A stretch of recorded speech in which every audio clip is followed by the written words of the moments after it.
Hoje, hoje o rock perdeu um de seus verdadeiros arquitetos. Ace Frehley, o lendário guitarrista do Kiss, se foi. E olha, a notícia tá ecoando no mundo da música inteiro. E o impacto, ele é imediato.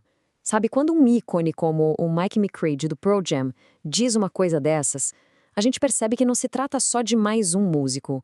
Era uma força da natureza, uma inspiração para legiões de pessoas pegarem uma guitarra e sonharem. Então, bora mergulhar no legado do Ace Frehley, o Spaceman original do Kiss.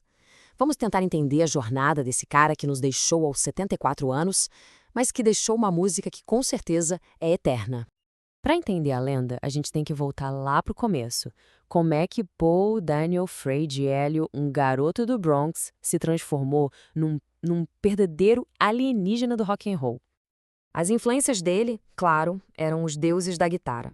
Mas o que é mais fascinante na história do Frehley é que ele era totalmente autodidata. Ele ouvia esses mestres, absorvia tudo e daí criava um estilo que era só dele. Um estilo meio fora da caixa, sabe? Mas incrivelmente melódico, atmosférico. E essa história da audição dele pro Kiss é lendária. Imagina a cena. A primeira impressão foi de pura esquisitice. Mas no momento em que ele ligou a guitarra e tocou, o talento bruto dele falou muito mais alto que qualquer par de tênis de cores diferentes. Isso, no fundo, já dizia tudo sobre quem ele era. E a genialidade do Frehley ia muito além da guitarra. Ele não era só o guitarrista, ele foi um dos cérebros por trás da identidade visual do Kiss. O logo icônico da banda foi ele. A maquiagem, a guitarra soltando fumaça no palco, tudo isso veio da mente criativa do Spaceman. Só que todo aquele sucesso estrondoso veio com um preço bem alto. No auge da fama, as coisas começaram a rachar dentro do Kiss. Muito por causa de diferenças criativas e também pelo abuso de substâncias. Essas palavras do próprio Ace são pesadas. Elas mostram o tamanho da infelicidade dele naquele momento. Isso humaniza muito a decisão de largar a banda que ele mesmo ajudou a criar. Não era mais sobre sucesso, era sobre sobrevivência. 15 milhões de dólares. Esse era o valor do contrato que o Kiss tinha acabado de assinar, o que torna a decisão do Frehley de sair ainda mais, dramática. Ele estava abrindo mão de uma fortuna pela própria sanidade. E esse foi o prejuízo imediato para a banda. A saída do Frehley, em 82, quebrou uma cláusula super importante do contrato, custando para o Kiss metade desse valor recorde. A ausência dele teve literalmente um preço, e um preço bem caro. Mas a história não acabou ali, de jeito nenhum. A jornada solo do Frehley foi um caminho de altos e baixos, sabe?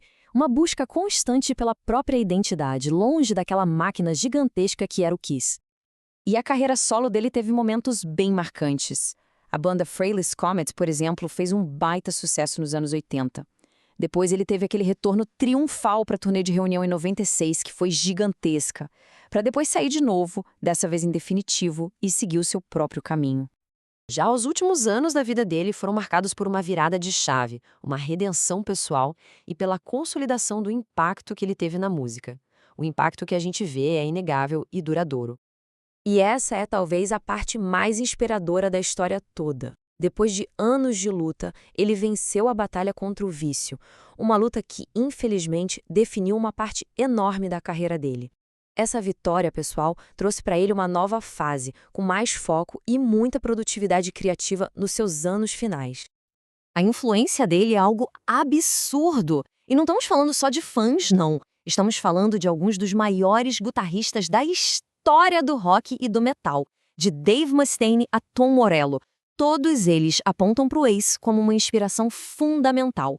O DNA musical do Frehley está por toda parte.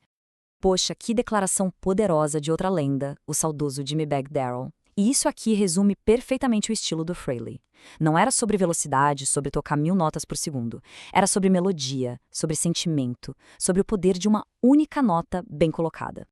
No fim das contas, quando a gente olha para o legado do Ace Frehley, o que a gente vê é uma história de dualidade, de dois lados que parecem conflitantes, mas que definem quem ele foi. Então, o ponto central é esse. De um lado, tem o mito, a caricatura do rockstar selvagem, caótico, uma imagem alimentada até pelos ex-colegas de banda e pelas próprias lutas dele. Mas do outro lado, tem a realidade inegável, um artista fundamental, visionário, que inspirou milhões. E a pergunta que fica é essa, né? Ele foi um deus do rock ou uma história de advertência? A resposta provavelmente é que ele foi os dois. Um talento de outro mundo, mas que travou batalhas muito, muito terrenas. Um herói para muitos, uma lição para outros. O legado do Spaxman é complexo, contraditório, e é exatamente por isso que ele vai ser sempre fascinante.